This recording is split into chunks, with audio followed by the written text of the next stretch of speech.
Bahasa Melayu di petani di selatan Thailand memang dalam keadaan yang tidak menentu.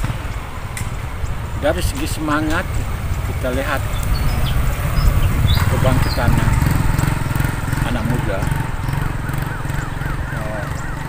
ada semangat Melayu,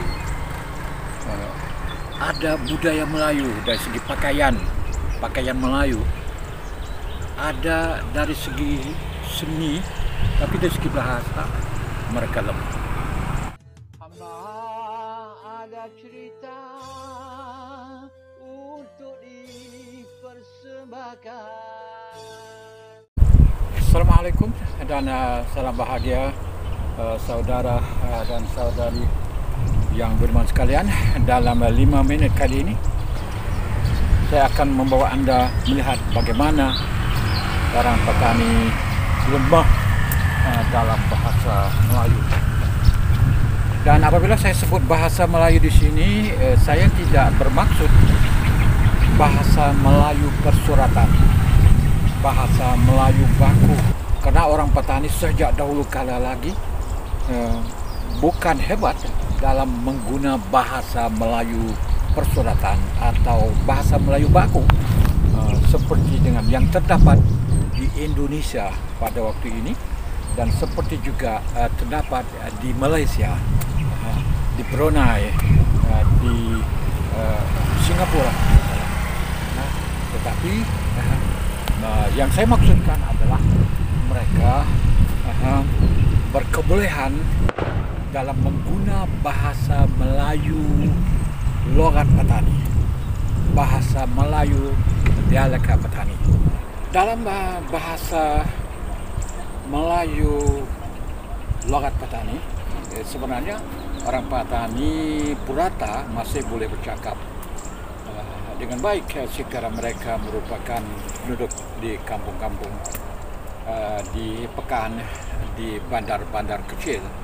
Tapi kalau penduduk bandar seperti dengan Jala, di tengah bandar Jala, di tengah bandar Patani, dan di tengah bandar Nara atau Naratiwat, memang terdapat ramai sekali.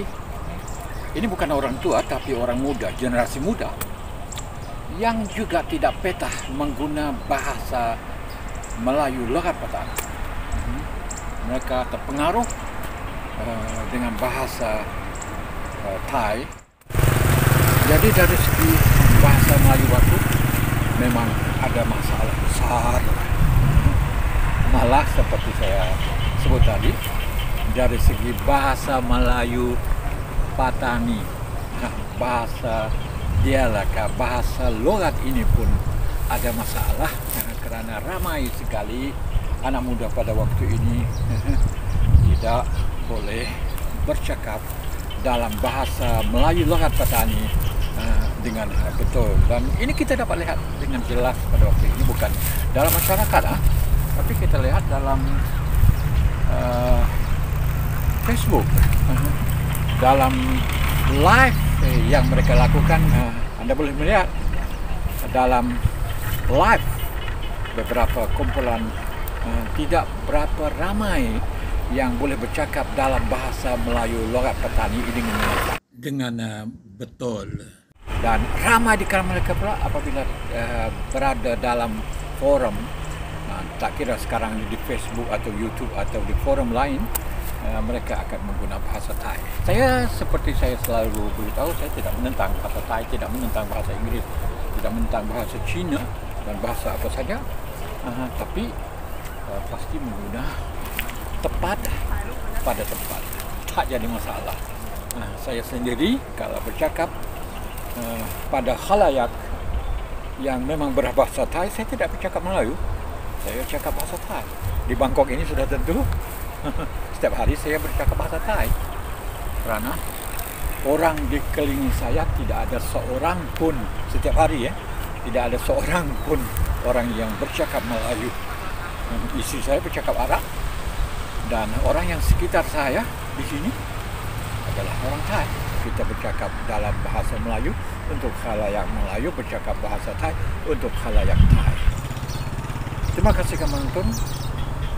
Sekian, wassalam.